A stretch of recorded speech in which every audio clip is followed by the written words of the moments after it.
Tayo pumunta ng farm ngayon. Dito muna kami ni Mark. Nagpapa-record kami kasi magpapa-inject siya ng anti-tetanus. ATT? Ito tawag na sir? ATT? Ito to? ATS. ATS. Kasi kahapon, nagluluto kami doon sa baybay, sa kainan ng ate ko, natusok yung paa sa napakalaking lansang. So, nga muna siya ngayon. Ayan. Natin kung ilang kilos ka na.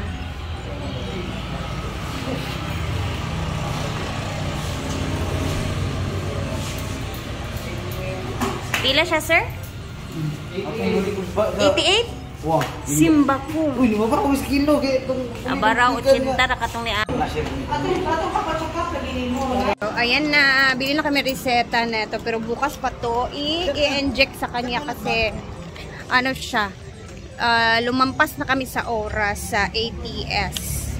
Yun. ATS. Bukas na kami yung pa-inject. Nagpa-record lang kami kasi ayan.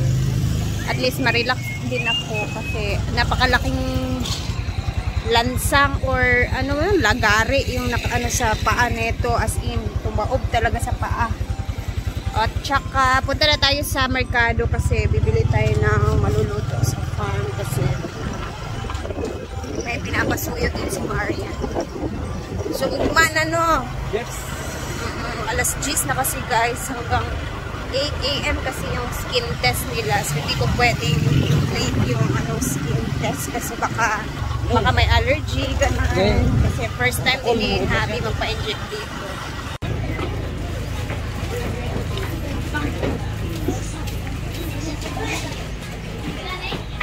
Muna tayo. Bibili muna tayo ng sahog pang pansit. Sabi, inject pang sa pansit ba? Yung magsali na ipapansit ako. Ito guys, ito sa Ulyo.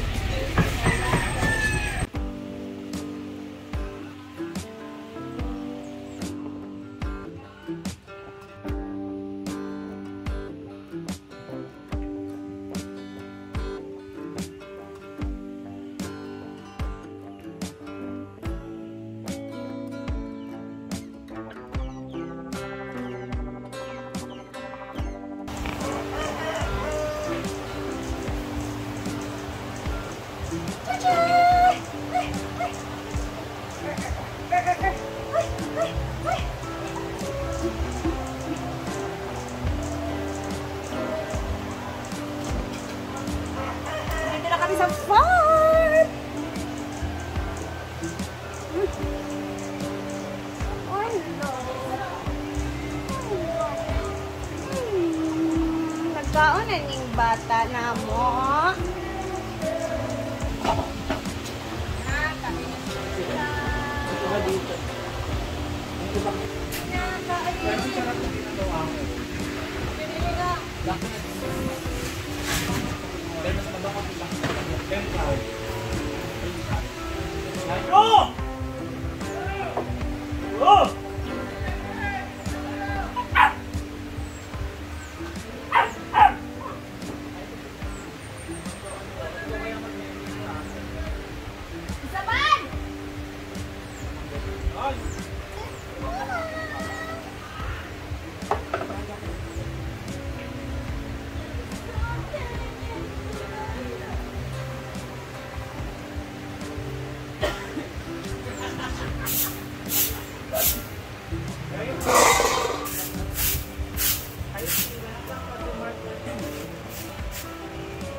kami ni Jayford sa my garden and ayun, nagmimix si Jayford doon ng pang pataba sa lupa ba. Pinakauna talagang tanim dito, yun yung pinakamagandang tubo ng mga gulay kasi nga 'di ba galing pa siya noon sa parang dito lahat yung mga pato noon. So sobrang taba talaga ng lupa. At yung pangalawa naming tanim na mataba pa din siya pero problema talaga sa tubig kasi nagbabaha dito pag naulan, malakas yung tubig. Yun. Ito naman yung mga plot dito na mga bago, wala pa po yan siyang mga tanim and inayos lang para if ever magtanim na. Sayang kasi yung lupa dito guys, uy, kailangan talaga siyang tambakan kasi pailalim kasi yung forma niya, tingnan nyo, pag naulan, puno talaga yan siya dyan, tubig. So pag tinamnan mo yan dyan kung ang mga gulay na bagong mga seedlings, malumos ba? So, mamatay gid siya. Gaya nito, yan ginawa namin ni Ansing noon. Ito na lang natira. Okay pa naman siya. Kailangan talaga siya lagyan ng para yung lupa hindi siya mawala. Kumbaga, sa ilalim. Sayang kasi. Tapos pag nagtubig na, parang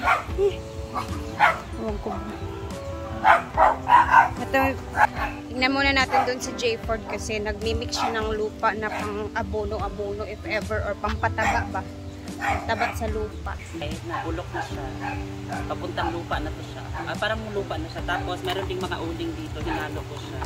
And then meron din tayo ditong crushed eggshells, sa ihalo natin ito siya para pag na to siya, pag nabulok na talaga tong rice hull na to ay maganda na to siya, pwede na to siyang tamnan ng mga kahit anong gulay. Sige, palagi kasi ako nanonood ng sa mga kung paano magtanim, kung ano ang dapat gawin, ganito, ganyan. So ito, pag parang naging lupa na tong rice hull na to ay pwede na natin to siyang ilagay doon sa pinagbungkalan natin ng lupa kung tumubo na yung ating mga sili at syal. Pag pwede na natin silang i-transplant ay gagamit din tayo nitong lupa na pinaghalo-halo. And mamaya ay magtatanim din tayo ng onion leaves. Tayo dito sa canopy, hindi pa siya tapos guys kasi nagkulang ng bubong. So hanggang doon lang. Yung dito na parte, nakulang siya. So, bibili pa ata si Brendan yan. Siguro pagbalik na ni Madam.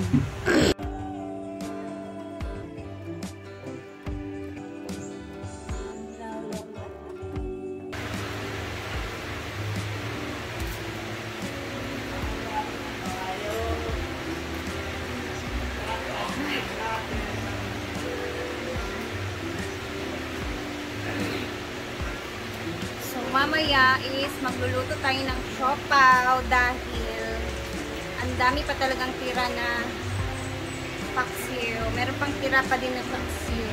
Lechon paksiw. So, gagawa tayo ng dough mamaya. Gawin natin siopaw.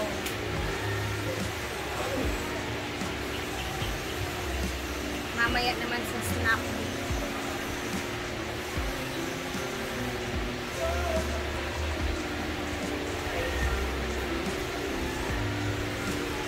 Siyempre, ako'y magbababay na muna guys kasi nahulog. Maggawa muna ako ng dough and then busy-busyan ako mamaya kasi siopaw naman yung pagtutuunan ko yung ng pansin mamaya. Ayan, at least kahit pa paano meron akong magawang snack din naman mamaya sa amin. So, see you later and thank you for always watching. Mag-ingat po tayong lahat and happy Saturday sa lahat. Bye!